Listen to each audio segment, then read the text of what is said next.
Bonjour, alors aujourd'hui je vais vous présenter notre gamme de diffuseurs d'air chaud. Donc on va retrouver deux modèles en 125, deux modèles en 160 et ensuite des accessoires de filtration et de régulation. Donc je vous présenterai les deux accessoires ensuite. Donc pour les modèles 125, on a un modèle à moteur normal, donc un moteur standard, qui fait 315 m3 à 50 PA. Il a une consommation de 108 watts au maximum et il fait 42 dB à 3 mètres. Ensuite, on a le même diffuseur, c'est-à-dire le même volume, c'est exactement la même chose, avec un moteur basse consommation. Là, il fait un tout petit peu moins de débit, il fait que 310 m3, donc c'est 5 m3 de moins à peine. Et par contre, il fait 32 watts et 37 dB, donc plus silencieux, moins de conso, pour à peine 5 m3 de moins. Donc c'est vraiment, à notre connaissance, un des diffuseurs d'air qui a le meilleur rapport consommation bruit-débit. Ça c'était pour le modèle 125. Donc le modèle 125, pourquoi 125 Parce que c'est tout simplement que les entrées et les sorties d'air sont en diamètre 125, tout simplement. Ensuite on va retrouver donc le modèle 160, donc comme vu précédemment, là c'est les entrées et les sorties d'air qui sont en diamètre 160.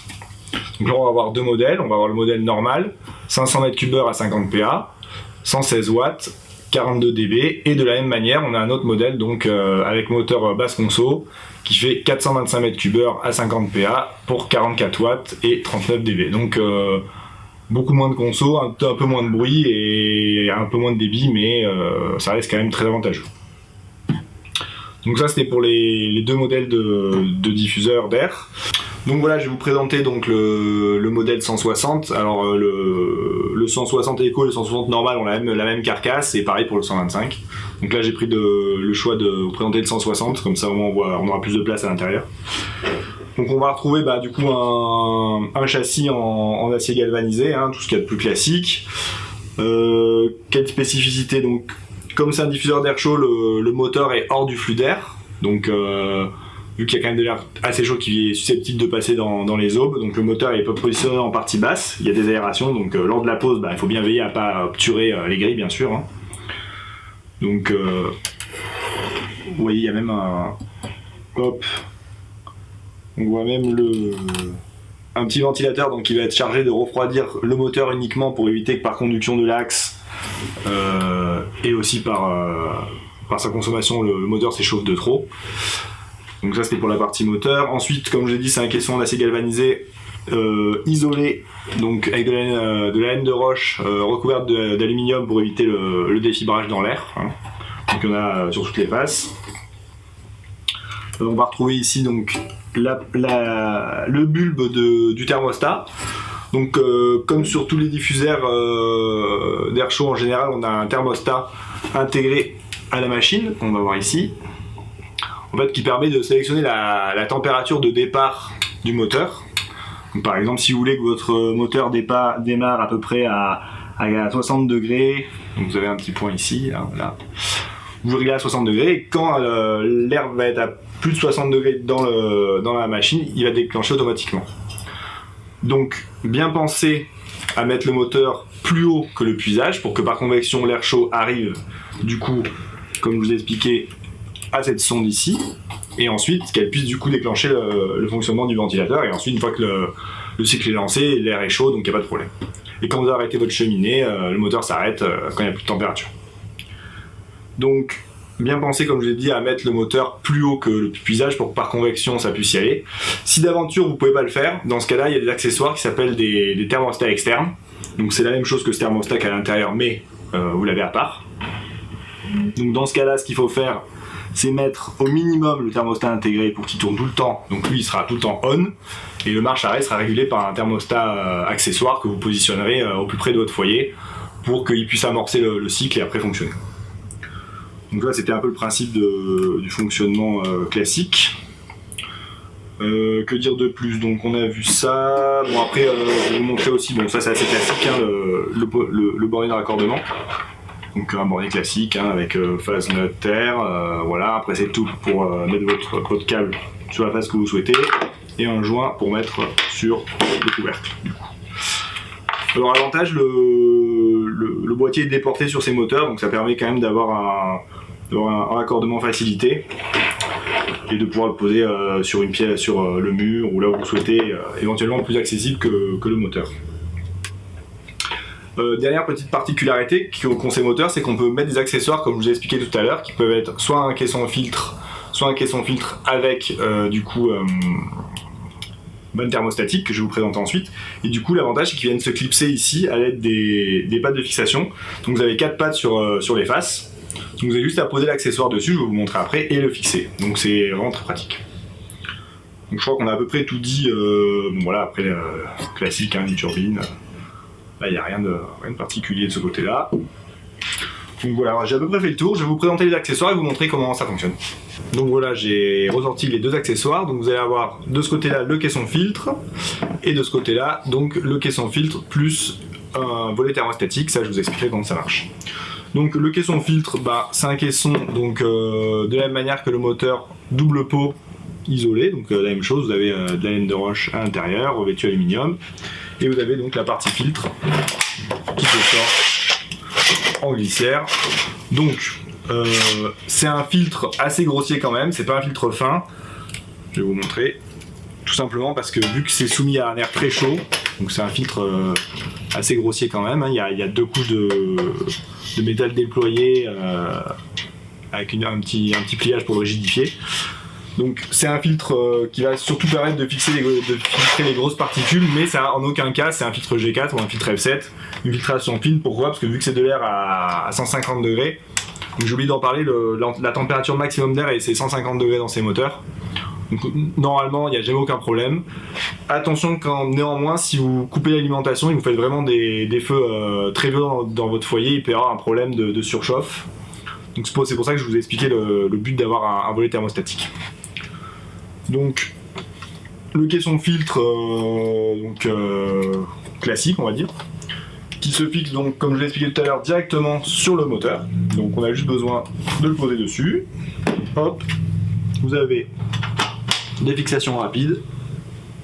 Donc fixation rapide. Hop, on met dedans.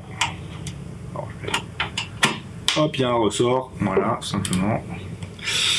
Pareil pour celle-là. Hop, et il y en a 2 de ce côté-là, sur les côtés. Donc vous avez juste à les mettre. On a les 4. Et voilà, votre caisson filtre est installé. Donc vous le mettez à côté aspiration, du coup, donc l'air va passer d'abord dans le filtre, ensuite dans le moteur, après vous aurez votre réseau de soufflage. Donc ça, c'est caisson filtre. Donc en général, c'est un produit qui se met sur la gaine, qui se met pas sur le moteur, donc il faut raccorder tout ça. Là, vous gagnez un raccordement, donc on trouve que c'est un produit assez pratique. Ensuite, on va retrouver donc le caisson filtre avec volet thermostatique. Donc on va retrouver, hop, comme tout à l'heure, un filtre. Donc hop, filtre comme tout à l'heure, hein, filtre métallique, hein, voilà, rien de spécial. Donc toujours en premier dans le flux d'air. Et ensuite, on va retrouver du coup ici une membrane, une partie métallique ici, donc voilà, qui va varier en fonction de la température. Et en fonction de la température de l'air, justement, c'est expliqué dans la notice, hein, vous regarderez dans la notice ou sur le site, on a les différents cas d'utilisation. Et du coup, quand la température va être très forte dans le caisson, ça va ouvrir la petite trappe qui va actionner le registre.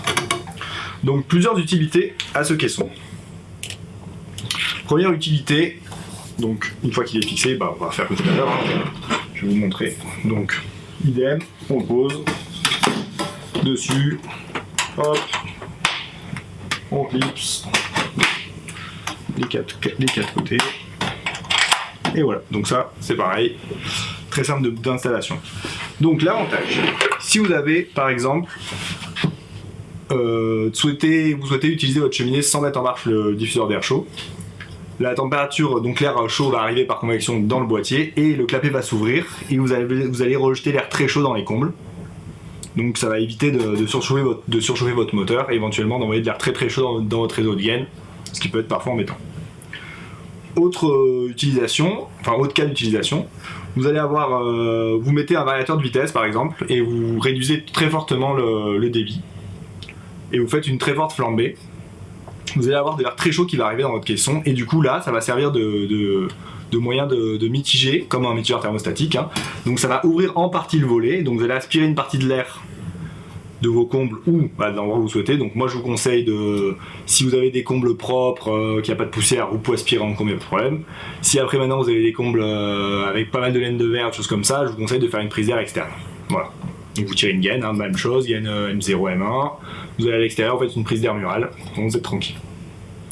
Donc ça va servir du coup à mitiger la température d'air et ça va éviter que vous souffliez vraiment à trop chaud dans votre réseau de gaines, ce qui peut être embêtant si vous avez des choses à proximité des gaines ou que vos bouches sont à proximité de choses qui craignent la chaleur ou de vous faire des traces au plafond, des choses comme ça, et c'est très forte convection.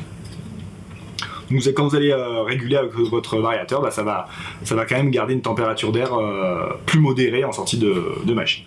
Là, je voulais juste vous montrer sur un schéma ce que je vous ai expliqué pour avoir bien les températures en tête de fonctionnement du KFK, donc le volet thermostatique. Donc, premier cas de figure, moteur à l'arrêt, air entre 0 et 45 degrés. Donc là, l'air arrive là-dedans, il se passe rien, le moteur est à l'arrêt, petit ventilateur à l'arrêt. Le volet est fermé, donc il se passe rien. Cas numéro 2. Le moteur est en marche, on voit ici petit schéma. L'air qui arrive est entre 90 et 45 degrés. Le thermostat est réglé à 45 degrés, hein, ça c'est un cas exemple du coup. Donc l'air rentre, traverse le filtre, le bypass est fermé, les eaux du ventilateur, il ressort dans votre réseau de soufflage. Cas classique. Autre cas de figure, le ventilateur est en marche, l'air aspiré est très chaud, on va dire au-delà de 90 degrés. Comme expliqué tout à l'heure, vous allez avoir une partie de l'air qui va être aspirée par le bypass, donc vous allez avoir l'air va être mitigé et du coup vous allez souffler que entre 70 et 120 degrés. Donc ça va éviter de souffler de l'air très chaud, surtout comme si je vous ai expliqué tout à l'heure, vous mettez un variateur de vitesse, ce qui fait que si vous avez un foyer très puissant, ça peut vous faire souffler de l'air très très chaud, ce qui peut être problématique. Et le dernier cas de figure, donc vous aimez bien faire des feux de cheminée sans mettre votre ventilateur en fonction parce que vous avez trop chaud par exemple. Là votre ventilateur va être préservé, pourquoi ? Parce que le clapet va s'ouvrir et l'air chaud du coup va être rejeté. Et vous allez ni avoir de l'air chaud en excès dans le moteur, ni dans votre réseau de gaines, et donc l'air chaud va être rejeté à l'extérieur. Voilà, c'était juste pour expliquer plus précisément. Donc ça, c'est un produit vraiment sympa, qui est peu connu. On pense que c'est quand même un certain plus, donc voilà, on a voulu le présenter. Donc voilà, c'était les diffuseurs CAM 125 et 160, donc gamme Eco et gamme standard, d'Econoprime. Voilà, à bientôt.